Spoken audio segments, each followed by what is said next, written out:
Hi there, in today's tutorial I will show you how to create realistic terrain in MagicaVoxel. This is actually an updated version from my previous video, which I'll link right now, and hopefully by the end of this video you will be able to create your very own landscape. Before we get started, I want to let you know that I'm using MagicaVoxel version 0.99.7.0 and World Painter version 2.9.7.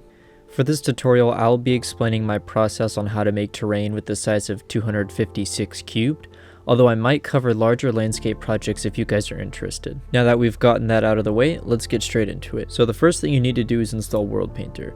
World Painter is a powerful tool that will help create height maps that we will use later in MagicaVoxel. Depending on what operating system you have on your computer, download the correct one. For me, I have 64-bit Windows operating system, so I will choose that one. Once it's done downloading, go ahead and open the exe file and wait for it to prepare the install. Once that is finished, allow it to make changes to your device and start the World Painter installation process. I already have World Painter installed, so it's asking me if I want to update the current one. Click Next and read the copyright information. Then click Next again and make sure that you have the box marked, as this is how World Painter will save its world maps. Click Next one final time and wait for it to install. Finally, click Finish and open up World Painter. Now that we're in World Painter, switch to the Raise/Lower Terrain tool and start shaping the landscape in a way that you're satisfied with. For this piece, I wanted to go for some sort of mountainous valley with a road or a river winding through it. I start off by shaping the sides of the valley until I'm happy with how it looks, and later you'll see me go back and refine them. After you're satisfied with how it looks, make sure to go back and smooth it out to give it a more natural shape. Once you're happy with what you've created, go to File, Export as height map, then save it to a place where you can find it later. Before we're ready to import our height map, we need to make sure that it's the right size. By default, World Painter exports the height map at a resolution of 640. We need to resize it so its resolution is 256. To do this, click the link labeled Image Resizer in the description.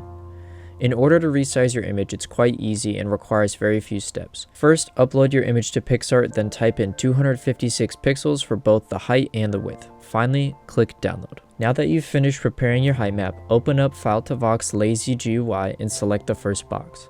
Locate your FileToFox.exe file, and it should be in the same folder, and if it isn't, then you'll need to find it. Once you've done that, click the second box and locate your height map that you would like to convert. Make sure to leave the output path blank because sometimes it causes issues. Once you have located all the correct files, the only thing we need to do is type the dimensions of your height map into the height map value box.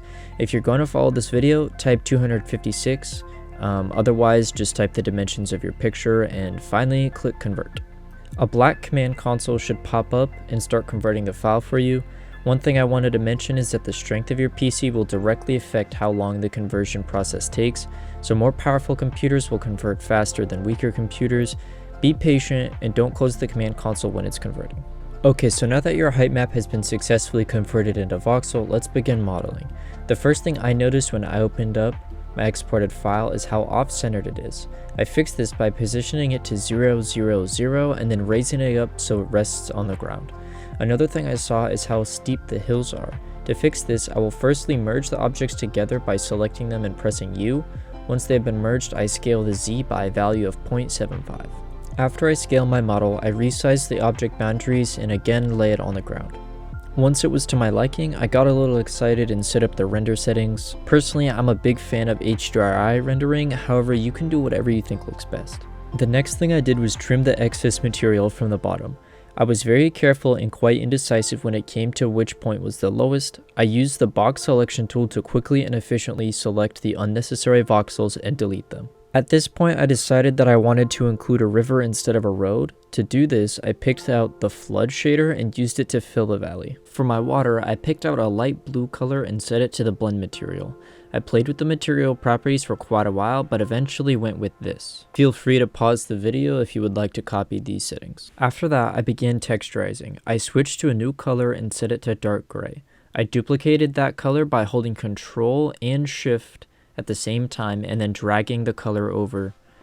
With the newly created duplicate, I made it slightly brighter and you'll see why in just a second. After I had my colors set up, I selected the voxel brush, set the diameter to 25, and I began painting the bottom of the river. Once I felt like it was done, I selected the gray with the magic selection tool Once it was selected, I selected both shades of gray in my palette, right-clicked, and then pressed Rand. This will randomly color the selected area evenly. I did this to create a realistic gravel texture.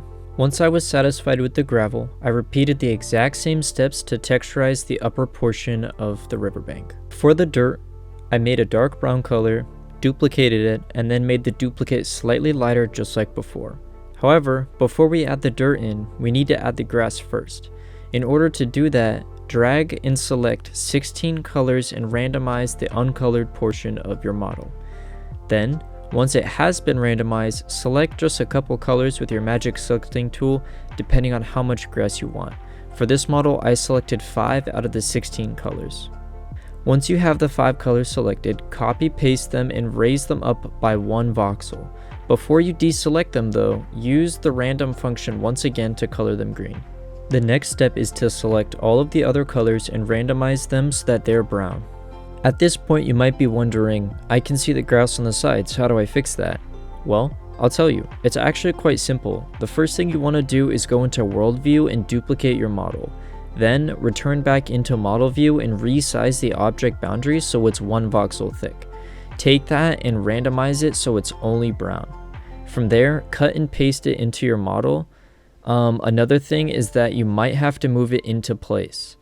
Repeat these steps for all 4 sides. Finally, once I've done all 4 sides and I'm satisfied with how things look, I make any final touches and now it's done.